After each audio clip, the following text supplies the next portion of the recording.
નમસ્કાર મિત્રો દેશ અને દુનિયાના સુપરફાસ્ટ સમાચારમાં તમારું સ્વાગત છે। સૌથી મોટા સમાચાર સામે આવી રહ્યા છે હવામાન વિભાગની મિત્રો મોટી આગાહી સામે આવી છે। હવામાન વિભાગે 19 અને 20 એપ્રિલ દરમિયાન હળવા વરસાદની આગાહી વ્યક્ત કરી છે। વેસ્ટર્ન ડિસ્ટર્બન્સના કારણે સૌરાષ્ટ્ર અને દક્ષિણ ગુજરાતમાં માવઠું પડી શકે છે। અન્ય મહત્વના સમાચારની વાત કરીએ તો ચોમાસું 2026 અંબાલાલ પટેલની આગાહી મુજબ રાજ્યમાં 8 થી 15 જૂન વચ્ચે ચોમાસું બેસી શકે છે। જોકે હવામાન વિભાગે દેશમાં સામાન્ય કરતા થોડો ઓછો વરસાદ થવાની સંભાવના વ્યક્ત કરી છે। ત્યારે મિત્રો આગળ વાત થશે કેસર કેરીની।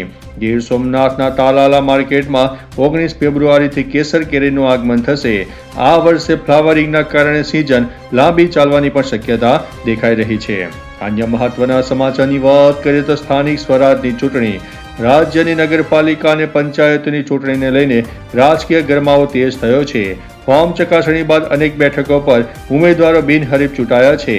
કોંગ્રેસે ભાજપ પર સત્તાના દુરુપયોગનો આરોપ પણ લગાવ્યો છે। અન્ય મહત્વના સમાચારની વાત કરીએ તો મિશન અજ્ઞાત। રાજકોટ અને સુરત કોંગ્રેસે પોતાના ઉમેદવારોને તોડજોડથી રાજનીતિથી બચાવવા માટે મિશન અજ્ઞાત હેઠળ સુરક્ષિત સ્થળે ખસેડી દીધા છે। અન્ય મહત્વના સમાચારની વાત કરીએ તો આંતરરાષ્ટ્રીય સમાચારની।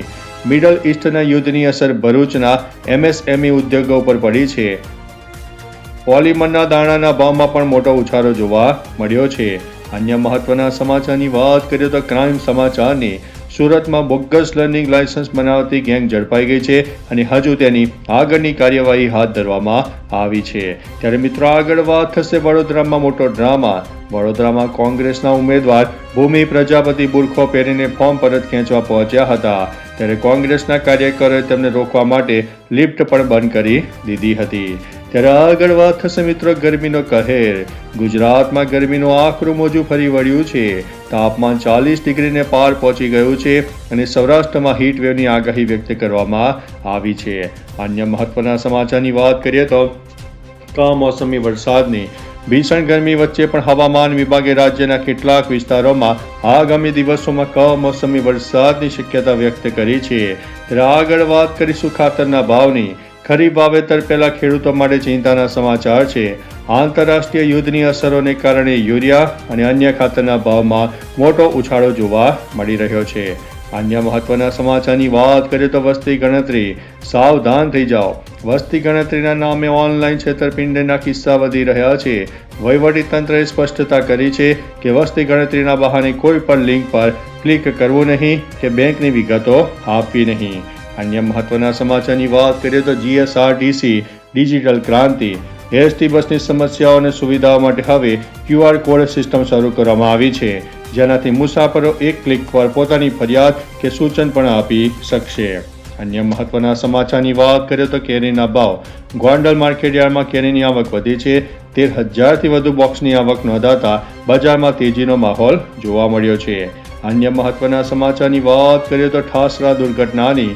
ખેડા જિલ્લાના ઠાસરામાં પાણીનો બોર કરતી વખતે જમીન ધસી પડતા 2 યુવકોના મૃત્યુ થયા હોવાના સમાચાર મળી રહ્યા છે।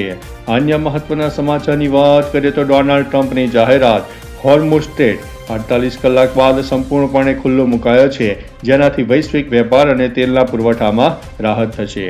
અન્ય મહત્વના સમાચારની વાત કરીએ તો ચૂંટણી અને મતદાનની। 26 એપ્રિલના રોજ યોજાનારી સ્થાનિક સ્વરાજની ચૂંટણી માટે મતદાન કરવા માટે તમામ સરકારી અને ખાનગી કચેરીમાં 3 કલાકની વિશેષ રજા આપવાની જાહેરાત કરવામાં આવી છે। ચૂંટણીને ધ્યાનમાં રાખીને તમામ પોલીસ કર્મચારીઓની રજાઓ રદ કરીને તાત્કાલિક ફરજ ઉપર હાજર થવા માટે આદેશ આપવામાં આવ્યો છે। ત્યારે મિત્રો આગળ વાત કરીશું ફોર્મ ચકાસણી અને વિવાદની। સ્થાનિક ચૂંટણી માટે ઉમેદવારી ફોર્મની ચકાસણી પ્રક્રિયા શરૂ થઈ ગઈ છે।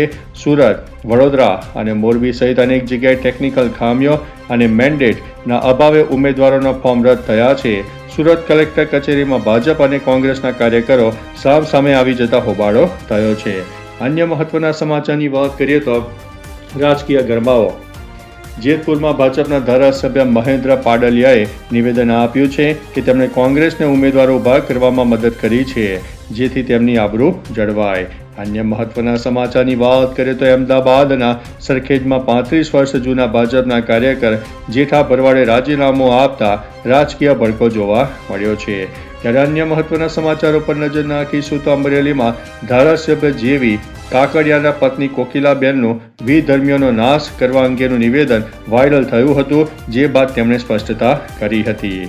અન્ય મહત્વના સમાચારની વાત કરીએ તો શેર બજારમાં કડાકો. સેન્સેક્સમાં 1400 પોઈન્ટ અને નિફ્ટીમાં 450 પોઈન્ટનો મોટો ઘટાડો નોંધાયો છે. ઈરાન અને યુએસ તણાવને કારણે વૈશ્વિક બજાર ઉપર તેની અસર જોવા મળી છે. અન્ય મહત્વના સમાચારની વાત કરીએ તો અંબાલાલ પટેલની મોટી આગાહી.